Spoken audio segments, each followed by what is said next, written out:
Welcome to exam निकालो। तो आज हम वर्ल्ड ज्योग्राफी की सीरीज़ को आगे बढ़ाते हुए नेक्स्ट टॉपिक डिस्कस करने जा रहे हैं, जिसका नाम है पवने एवं आर्द्रता, विंड्स एंड ह्यूमिडिटी। कल हमने देखा था साइक्लोन्स के बारे में कुछ बेसिक इन्फॉर्मेशन। आज हम विंड्स एंड ह्यूमिडिटी के बारे में कुछ बेसिक इन्फॉर्मेशन देख लेते हैं। कहाँ पे कौन सी हवा प्रचलित है, मतलब पवने कौन सी प्रचलित है, उस पवनों को लोकली क्या बोला जाता है। तो ये पूछा जाता है, अक्सर पूछा जाता है एग्ज़ाम्स में कि जो फॉर एग्ज़ाम्पल जैसे लू जो है वो पवन, लू ये क्या है, लू नाम दे दिया है हवा का, तो वो कहाँ प्रचलित है, इंडिया में प्रचलित है। वैसे ही मिस्ट्रिल कहाँ प्रचलित है, तो वो पूछा जाएगा आपको। तो बहुत सारी चीज़ें हैं, इसके बारे में देख लेते हैं। थोड़ा सा बेसिक इन्फॉर्मेशन है जो बहुत एग्ज़ाम में काम भी आएगा। ठीक है, तो देख लेते हैं, हम स्टार्ट करते हैं।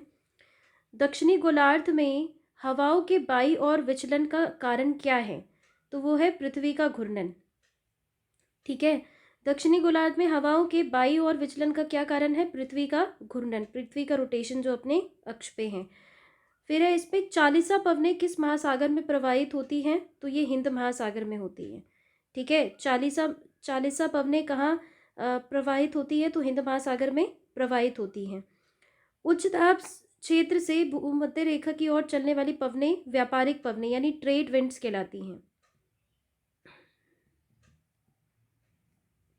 इसमें क्या बोला है कि हाई प्रेशर से, ठीक है, हाई प्रेशर जहाँ पे डेवलप है वहाँ से भूमध्य रेखा, ठीक है, मेडिटेरेनियन सी तक जो आने वाली होती है विंड्स, उसको हम क्या कहते हैं, ट्रेड विंड्स बोलते हैं। ठीक है, नेक्स्ट देख लेते हैं हम। गर्म एवं शुष्क पवन जोंडा को एंडीज के मैदानी भागों में किस नाम से जाना जाता है, तो शीत फोन यानी विंटर फोन के नाम से जाना जाता है। देखो ये जो सारी हवा के नाम है ना, पवन के नाम में, जैसे जोंडा है, तो जोंडा को एंडीज के मैदानों में क्या बोला जाता है, शीत फोन यानी विंटर फोन बोला जाता है। ठीक है, दोनों गोलार्धों में 30 से 35 डिग्री अक्षांश से 60 से 65 डिग्री अक्षांश की ओर चलने वाली स्थायी पवनें जो परमानेंट विंड्स है, उसको क्या कहते हैं, पछुआ पवन कहते हैं। ठीक है, पछुआ पवन कहते हैं यानी वेस्टर्लीज कहते हैं इसको। ठीक है, इंग्लिश में कहते हैं वेस्टर्लीज। क्या बोला, 30 से 35 डिग्री अक्षांश से 60 से 65 डिग्री अक्षांश की ओर चलने वाली हवा को क्या कहते हैं, पछुआ पवन यानी वेस्टर्लीज कहते हैं। ठीक है, नेक्स्ट देखते हैं हम। नेक्स्ट है इसमें कि संयुक्त राज्य अमेरिका के मध्य मैदानों पर चिनुक हवाओं के प्रभाव से सर्दियों में तापमान बढ़ जाता है। ठीक है, जो चिनुक हवाएं होती हैं यूएसए में जो चलती है, ये इनके मैदानों में, तो सर्दियों में इससे क्या होता है, इस हवाओं से तापमान वहाँ का बढ़ जाता है।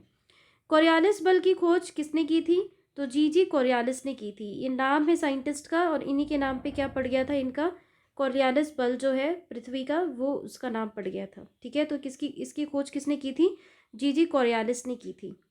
नेक्स्ट देख लेते हैं एक बार। नेक्स्ट है सिरोको पवन के प्रभाव से होने वाली वर्षा को किस नाम से जाना जाता है, तो ये होती है रक्त वर्षा, जिसको ब्लड रेन भी कहते हैं। ठीक है, कौन सी है ये वर्षा, रक्त वर्षा कहते हैं इसको। ठीक है, अब देखते हैं। स्थानीय पवनें ग्रीष्म ऋतु के 6 माह समुद्र से स्थल की ओर तथा शीत ऋतु के 6 माह स्थल से समुद्र की ओर चलती हैं। ये तो पता ही होगा कि गर्मी के महीने में 6 माह तक जो स्थानीय पवनें होती हैं, लोकल विंड जो होती है, वो सी से, ओशन से लैंड की तरफ जाती है, और शीत ऋतु में उल्टा हो जाता है, लैंड से ओशन की तरफ जाती है। ठीक है, डॉक्टर हवा यानी डॉक्टर विंड को किस नाम से जाना जाता है, तो हरमट्टन पवन के नाम से जाना जाता है। ठीक है, किस नाम से, हरमट्टन पवन के नाम से। रोन नदी से भूमध्य सागर तक प्रवाहित होने वाली मिस्ट्रल मिस्ट्रल किस प्रकार की पवन है, तो ये ठंडी ध्रुवीय पवन है। ठीक है, ये कैसी है, ठंडी ध्रुवीय पवन है। नेक्स्ट देखते हैं। नेक्स्ट है इसमें दक्षिणी गोलार्ध यानी सदर्न हेमिस्फेयर में 40 से 65 डिग्री अक्षांशों के मध्य पछुआ पवनों की प्रचंडता को 40 अक्षांशों के समीप गरजती 40, 50 डिग्री अक्षांशों के समीप प्रचंड 50 और 60 डिग्री अक्षांशों के समीप चीखती चीखती 60 के नाम से जाना जाता है। ये तो मतलब मुझे लगता है कि ये पता होगा, नोन होगा, ये तो बहुत फेमस है एक तरह से, कि गरजता 40, प्रचंड 50 और चीखता 60। तो किसको, 40 को हम 40, 50 के लिए क्या करते हैं, प्रचंड पचासा, और 60 डिग्री अक्षांश के लिए क्या कहते हैं, चीखती साठा। 60 मतलब साठा।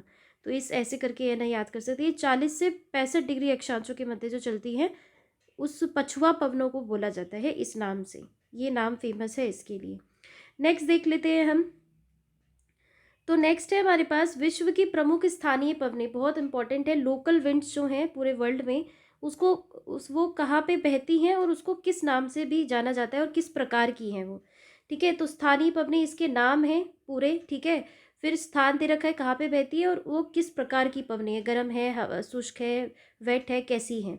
देख लेते हैं। पहला चिनुक है, हमने देखा था चिनुक है रॉकी पर्वत पे स्थान पे, और ये गर्म एवं शुष्क हवा है। ठीक है, कैसी है, तभी तो वहाँ का तापमान क्या करता है, बढ़ा देता है।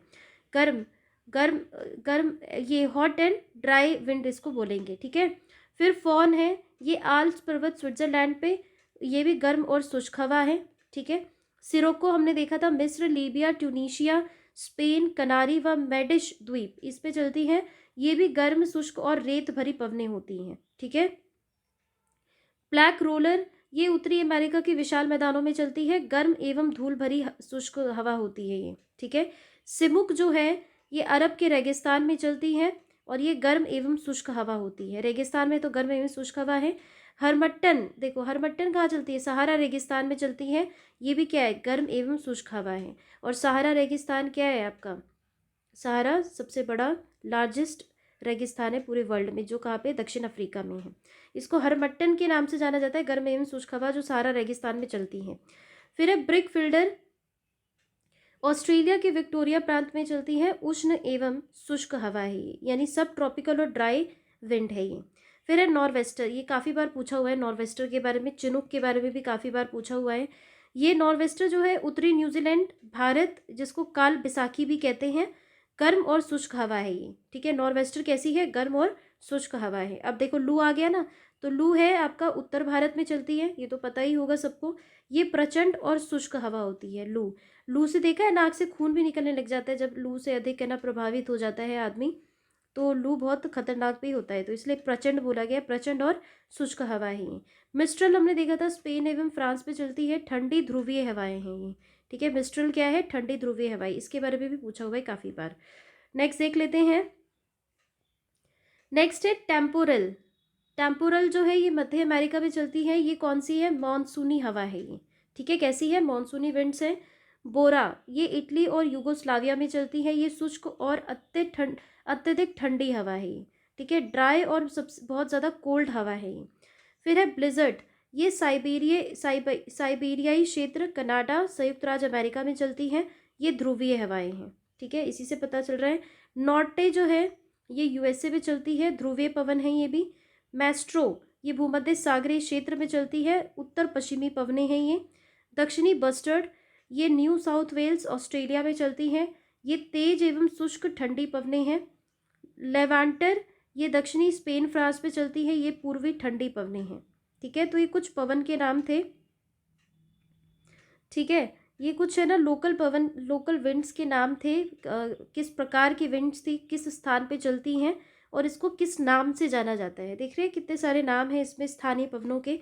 ठीक है, अगर ये अगर हमें याद रहता है तो इसमें से कोई सा भी पूछ लेगा, इससे ज़्यादा तो होगा ही नहीं, यही है जो है। तो ये सारे के सारे जो है, मुझे लगता है इनमें से अगर आपको याद रहता है, और कुछ कुछ बेसिक इंपॉर्टेंट है, जैसे आपका इसमें हो गया मिस्ट्रल हो गया, लू हो गया, नॉर्वेस्टर हो गया, ठीक है, चिनूक हो गया, सिमुक हो गया। तो ये कुछ इंपॉर्टेंट है, देखने से पता चल जाता है कि कौन सा इंपॉर्टेंट हो सकता है, उस हिसाब से हम इसको याद कर सकते हैं, ताकि हमें एग्ज़ाम में कोई दिक्कत ना हो, क्योंकि हर एक टॉपिक से क्वेश्चन पूछा ही जाता है। तो ये हम नहीं कह सकते कि किस टॉपिक से पूछेगा कब क्वेश्चन, ज़रूरी नहीं है कि इससे पूछेगा तो उससे नहीं पूछेगा, किसी से पूछ सकता है। एग्ज़ाम का तो हम ये डिसाइड नहीं कर सकते, वो तो एग्जामिनर ही डिसाइड करता है कैसे बनेगा। तो मुझे लगता है कि सब टॉपिक की थोड़ी बहुत नॉलेज होनी चाहिए, जो इससे इस जो मैं आपको करवा रही हूँ इस चीज़ से पूरे अच्छे से हो सकता है, अगर आप इसको थोड़ा अच्छे से देख लें, ध्यान से इसको 2 बार मेरा लेक्चर सुन भी लें या फिर कुछ कुछ नोट भी कर लें इससे, तो ये काफ़ी हेल्पफुल रहेगा आपके एग्ज़ाम के लिए। तो फिर आज के लिए बस इतना ही, कल मिलते हैं हम नेक्स्ट टॉपिक के साथ। ठीक है, तो आज के लिए इतना ही। Thank you.